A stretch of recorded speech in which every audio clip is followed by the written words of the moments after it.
Hi, I'm Danica Fine, here to introduce you to key concepts of the Schema Registry.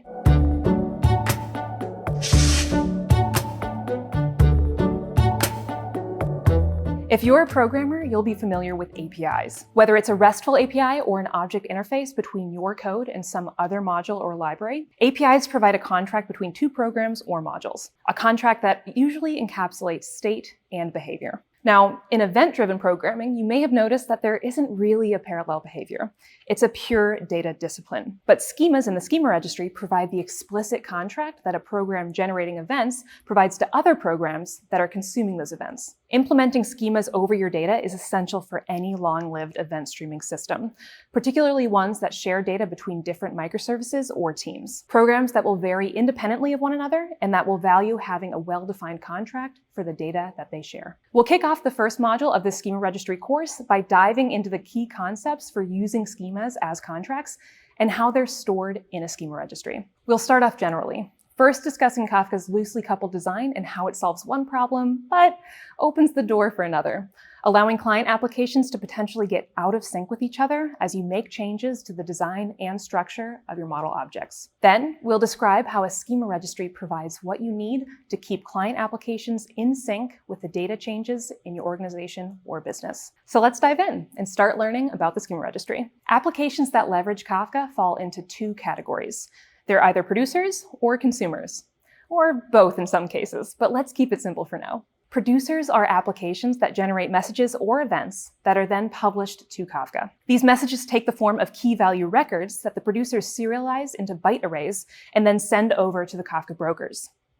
The brokers store these serialized records into designated topics. On the other hand, consumers are applications that subscribe to one or more topics.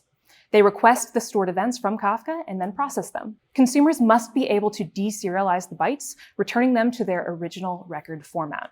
This creates an implicit contract between the produce and consume applications. There's an assumption from the producer that the consumer will understand the format of the message. Meanwhile, the consumer also assumes that the producer will continue to send the messages in the same format. Now, that seems like a totally reasonable set of assumptions. But what if they weren't? As you may have experienced, applications are rarely static. Over time, they evolve as new business requirements develop, and these new requirements can result in changes to the format of the message. Now, this could be something simple like adding or removing a field, or maybe it could be a little more complex, involving structural changes to the message. It may even mean a different serialization format, like converting between Avro and protobuf. If both the producer and consumer aren't updated at the same time, then we've broken the contract. We could end up in a situation where the producer is using one format, while the consumer is expecting something entirely different. And the result is that messages could get stuck in the topic, and the consumer may be unable to proceed. In the real world, when we want to establish a concrete set of rules for how two parties should behave, we sometimes do that in the form of a legal contract. If either of the two parties violates that contract, there are consequences. We want to provide a similar contract in software. If either our producer or consumer fails to meet the rules established by the contract, then there should be a consequence. This contract is codified in something called a schema. So what's a schema? A schema is a set of rules that establishes the format of the messages being sent and received. More technically, it outlines the structure of the message, the names of any fields, what data types they contain, and any other important details. This schema is a contract between the two applications, and both the producer and the consumer are expected to support the schema. If the schema needs to change for any reason at all, then we need to have processes in place to handle that change. For example, we may need to support the old schema for a period of time while both applications are being updated. Returning to the legalese of the real world, when a contract is written, someone is assigned to arbitrate that contract and ensure that it's followed. This is generally handled by lawyers. In software, the arbiter of the contract is something known as a Schema Registry. The Schema Registry is a service that records the various schemas and their different versions as they evolve over time. Producer and consumer clients retrieve schemas from the Schema Registry via HTTPS,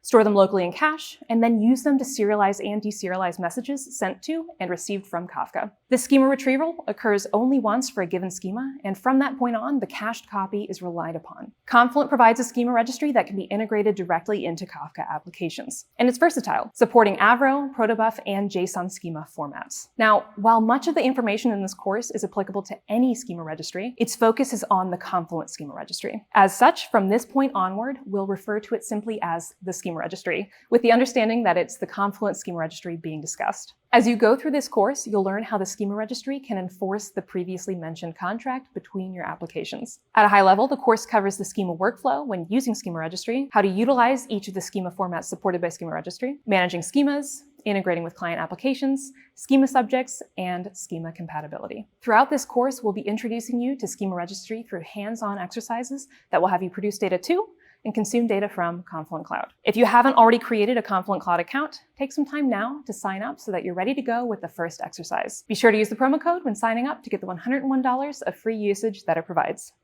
First off, you'll want to follow the URL on the screen. On the sign-up page, enter your name, email, and password. Be sure to remember these sign-in details as you'll need them to access your account later. Click the Start Free button and wait to receive a confirmation email in your inbox. The link in the confirmation email will lead you to the next step, where you'll be prompted to set up your cluster. You can choose between a basic, standard, or dedicated cluster. Basic and standard clusters are serverless offerings where your free Confluent Cloud usage is only exhausted based on what you use, perfect for what we need today. For the exercises in this course, we'll choose the basic cluster. Usage costs will vary with any of these choices, but they are clearly shown at the bottom of the screen.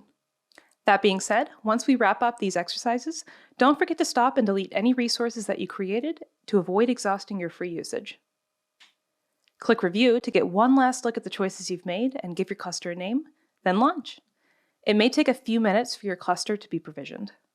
And that's it. You'll receive an email once your cluster is fully provisioned. But in the meantime, let's go ahead and leverage that promo code. From Settings, choose Billing and Payment. You'll see here that you have $400 of free Confluent Cloud usage, but if you select the Payment Details and Context tab, you can either add a credit card or choose to enter a promo code. And with that done, you're ready to dive in.